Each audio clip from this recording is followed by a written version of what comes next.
करते हैं worksheet number 5। ये वर्कशीट आपकी हिंदी की आई है, 8th क्लास की मैं बना रही हूँ, आप लोग ले लेंगे। तो पहले आप लोग इसे अच्छे से लेबल कर लेंगे, वर्कशीट नंबर डाल देंगे, विषय डाल देंगे हिंदी, और इसका पाठ का क्या नाम है, बस की यात्रा। इसके अलावा अपना क्लास डाल देंगे, अपना नाम, अपने क्लास टीचर का नाम और डेट आप लोग लिख लेंगे।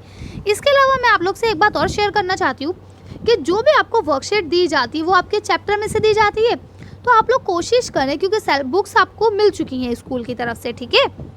तो अब आप लोग कोशिश ये करें कि जो भी पार्ट आपको दिया जा रहा है उसको आप लोग घर बैठ के अपने आप से बुक से एक बार रीडिंग करें और देखें कि जो आपसे क्वेश्चंस पूछे जा रहे हैं या जो आपको पढ़ाया जा रहा है ये क्या है, कैसा है, तो आपको इसमें और इंटरेस्ट आएगा।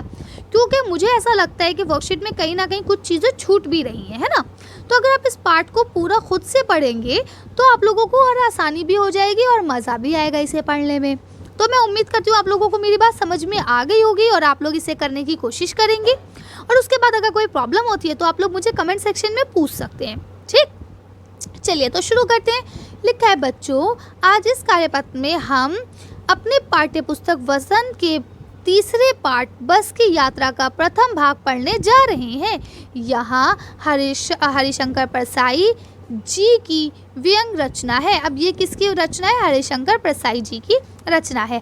बच्चों, व्यंग एक ऐसी विधि होती है जिसमें हम बातों को सीधे सीधे नहीं कहते बल्कि उसे इस प्रकार घुमा फिरा कर कहते हैं कि सामने वाला जो है वो बुरा भी ना माने और हमारी बात भी हम उसे समझा दें। इस पाठ में भी लेखक व्यंग का प्रयोग करते हुए भारत के सार्वजनिक यानी कि जो ट्रांसपोर्ट गवर्नमेंट की तरफ से परिवहन व्यवस्था पर गहरा चोट करते हैं। यानी आप देखिए, जो ट्रांसपोर्ट गवर्नमेंट की तरफ से होता है जैसे डीटीसी की बसें वगैरह, आजकल दिल्ली में तो बहुत अच्छी बसेस हैं, लेकिन पुरानी वाली अगर आप बसें देखेंगे तो इनफैक्ट जब आप उसे देखेंगे ना तो फ़ौरन आपके मुंह से एक लफ्ज़ निकलेगा, पता है क्या, ये तो डिब्बा बसें हैं, है ना, ठीक। लेकिन अब कितनी अच्छी आ गई हैं, पहले ज़माने में इतनी अच्छी नहीं हुआ करती थी। तो ये उसी चीज़ को बता रहे हैं। आइए पाठ को पढ़ते हैं और समझने की कोशिश करते हैं, समझते हैं। चलिए देखते हैं क्या है इस पाठ में। हम 5 मित्रों ने तय किया कि शाम 4 बजे की बस से चलें। पन्ना से इसी कंपनी की बस सतना के लिए घंटा भर बाद मिलती है।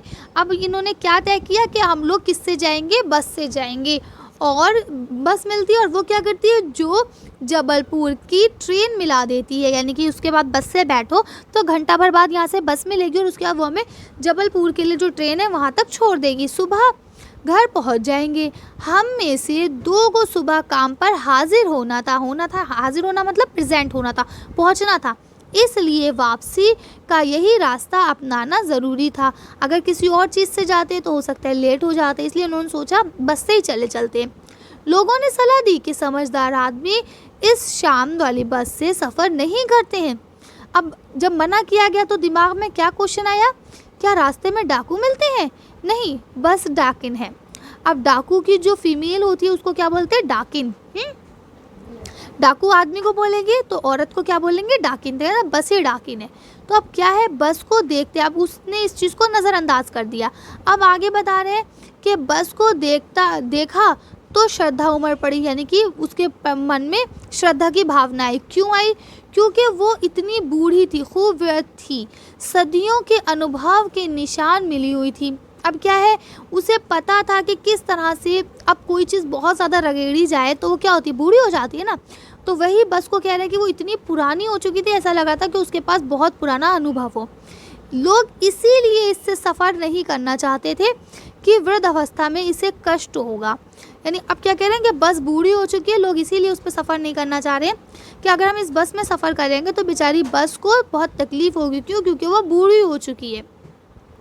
ये बस पूजा के योग्य थी, यानी इस बस में सफ़र नहीं करना चाहिए, इसमें पूजा करनी चाहिए थी।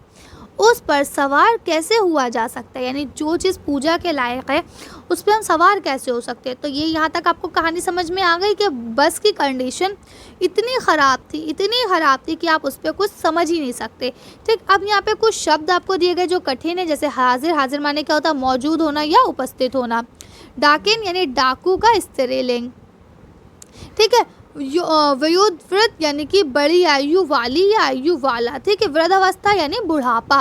तो इस तरह से आप लोग इसे लिख लेंगे। चलिए आगे देखते हैं। यहाँ लिखा है अब इस गद्यांश के आधार पर निम्न प्रश्नों के उत्तर दीजिए। अब जो आपको निम्नलिखित प्रश्न यानी नीचे जितने भी प्रश्न लिखे गए हैं इन सब के आपको आंसर देने हैं। तो आपका पहला प्रश्न क्या है, लेखक ने बस से यात्रा करने का निर्णय क्यों लिया। अब लेखक ने बस से यात्रा करने का निर्णय क्यों लिया होगा, अब आपको बताना है। चलिए इसका आंसर देख लेते हैं हम लोग। इसका आंसर यहाँ से लिखेंगे कि लेखक ने बस से यात्रा करने का निर्णय इसलिए किया क्योंकि उनमें से 2 दोस्तों को काम पर जाना था कल। अगर वो किसी और चीज़ का इंतज़ार करते तो उनको देरी हो जाती और फिर वो काम पे नहीं जा पाते, इसीलिए उन्होंने बस से जाने का निर्णय लिया। चलिए नेक्स्ट क्वेश्चन देखते हैं। आपका अगला क्वेश्चन यानी प्रश्न नंबर 2 है, लोगों ने यात्रा के संबंध में लेखक को क्या सलाह दी और क्यों दी। यानी जब वो यात्रा कर रहे थे उन्होंने सोचा था कि हमें जाना है, तो लेखक को लोगों ने क्या कहा, किस चीज़ से जाना चाहिए, किससे नहीं जाना चाहिए, और जिससे जाने को मना किया तो क्यों मना किया, इसके बारे में हम लोग देखते हैं। चलिए आंसर देख लेते हैं इसका। तो आप इसका आंसर यहाँ से लिखेंगे कि लोगों ने सलाह दी कि समझदार आदमी इस शाम वाली बस से सफ़र नहीं करते हैं। क्यों नहीं करते, ऐसा इसलिए कहा होगा क्योंकि बस की जो हालत थी वो बहुत ज़्यादा ख़राब थी और रास्ता भी कुछ ख़ास अच्छा नहीं था। रास्ता भी ख़राब था और बस की हालत भी ख़राब थी। ठीक है, इस वजह से लोगों ने मना किया होगा। चलिए अगला क्वेश्चन देख लेते हैं हम लोग।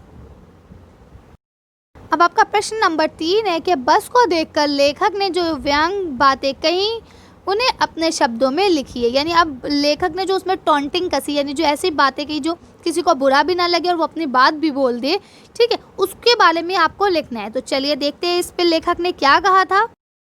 आप देख सकते हैं कि बस को देखकर लेखक ने क्या कहा था कि मतलब ये तो बहुत बूढ़ी हो चुकी है, इसकी पूजा करनी चाहिए, इस पे यात्रा नहीं करना चाहिए। ठीक, तो इस तरह से मैंने बहुत शॉर्ट करके आपको आंसर लिखा है। अगर आप चाहें तो पूरी बात को लिख सकते हैं, कोई प्रॉब्लम नहीं है, और ये आंसर भी बिल्कुल ठीक है।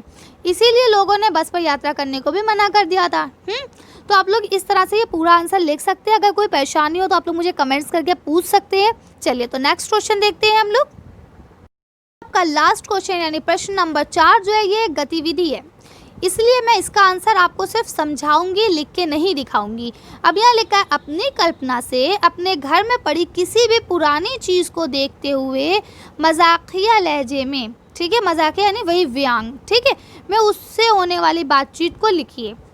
अब आपके घर में कोई भी चीज़ इस तरह से हो जिस पे आप लिख सकते हैं हंसी मजाक की बातें, तो ये आप खुद करेंगे, क्योंकि ये 8th क्लास की वर्कशीट है। पहले मैं लिख रही थी, लेकिन जब मैंने देखा कि 8th क्लास की वर्कशीट है तो मैंने कहा आप लोग ये काम स्वयं करेंगे, ताकि आपको पता चले कि आपने कितना इस चीज़ को समझा। ठीक, तो अब आप लोग इस आंसर को अपने आप से लिखेंगे कि किस तरह से आप, जैसे मान लीजिए कोई चप्पल है, अब टूटी हुई है, वो आपने उसे पहले पहना है और फिर वो अब टूट गई है, तो आप उसके ऊपर लिख सकते हैं कोई मजाकिया बातें कि वो आपसे कुछ बात कर रही है।